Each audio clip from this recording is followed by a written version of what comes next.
All right, let's settle the debate once and for all. Is Islamabad actually the best city in Pakistan? I know, that's a controversial take. You've got Lahore with its incredible food scene and deep-rooted culture, and then there's Karachi, the city that literally never sleeps. But there's something different about the way people talk about Islamabad. The words that always come up are clean, green, and peaceful. It's painted as this perfect escape, a breath of fresh air. Frankly, I was skeptical, so I'm here to find out for myself. I'm going to explore the famous green spaces and modern streets of Pakistan's capital to see if the reality can possibly live up to the hype. The very first thing that hits you when you get to Islamabad is how calm it is. Seriously. You land, and you're not immediately hit with that wall of chaotic sound and energy you expect from a major city. The whole vibe is just different. The roads are wide, the traffic actually flows, and there's a sense of order that's hard to find anywhere else in South Asia.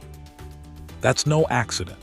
The entire city was designed and built from scratch in the 1960s to be the nation's capital, and you can feel that intention everywhere.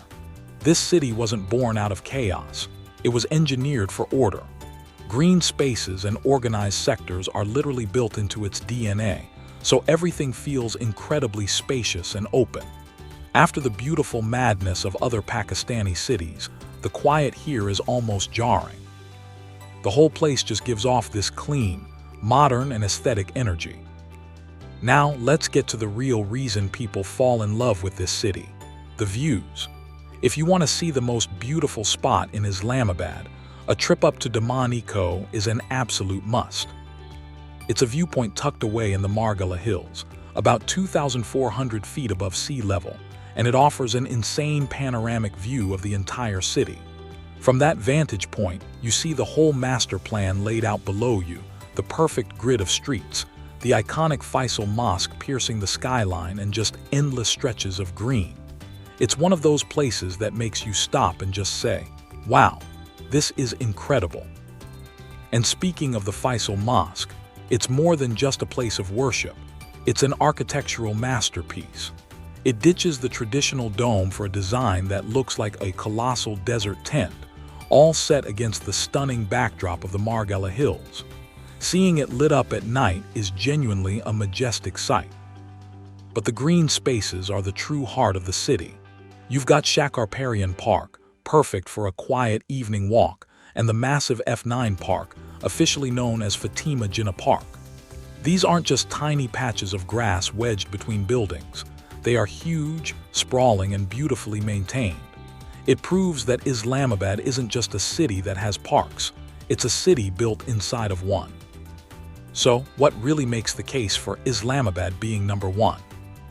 Well, for starters, it's just plain beautiful. The city is nestled against the Margalla Hills, making it feel way more scenic than your typical concrete jungle. It's also clean and organized. People consistently call it one of the cleanest cities in Pakistan, and that makes a huge difference in the quality of life. The wide, tree-lined streets are practically spotless compared to other major urban centers. On top of that, it's peaceful and safe. While no city is perfect, Islamabad is widely known for being calmer and having a lower crime rate than other Pakistani metros. There's a sense of security here that's a massive plus. Finally, it offers a premium lifestyle. The cafes, restaurants, and neighborhoods all have a polished and modern feel. It's a city that serves up a balanced life: tranquility, nature, great food, and a solid social scene all in one. Thank you so much, guys, for watching this video. And if you haven't already, please like and subscribe. It really means a lot. And I will see you next time.